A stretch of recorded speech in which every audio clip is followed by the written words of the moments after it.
Alright fellas, so this is going to be my first video. I have a 2000 RX300 running rough. Found a misfire on 2, 4, and 6.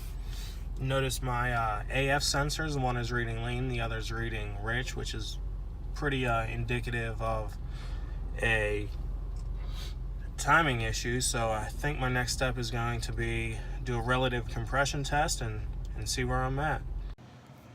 Based on my data list, I knew I had a valve timing issue. I did a relative compression test right off the battery, and I expected to see cylinder 2, 4, and 6 lower than 1, 3, and 5, but I didn't.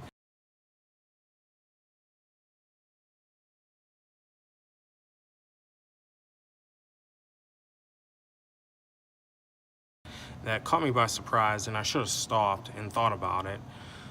But I instead ripped the timing covers off. I seen that the timing belt was a tooth off. It had a new belt on it, put on elsewhere. So I retimed the engine, fired it up, it was still misfiring. At that point, I put a pressure transducer in the cylinder and seen that it was a valve timing issue. I'll post a photo for you to see. So the in-cylinder pressure transducer I'm using is the Pico WPS 500X. It gets installed into the spark plug hole just like a compression gauge, but also gets hooked up to your oscilloscope. With this, you're able to see the compression pressure, valve timing, exhaust back pressure, and much more. You can see I'm adding the cursors to compare crankshaft position to the valve intake and exhaust openings and closings. Motor Age did a great video on the basics of in-cylinder pressure diagnostics. I'll add a link in the video.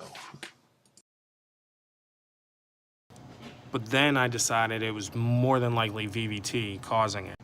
I noticed that the VVT actuator was actually stuck on, causing the actual cams to be out of time instead of the gears. I put a new one in, fired it up. I'll show you that it's running better. But the in-cylinder pressure transducer saved the day on this one for sure.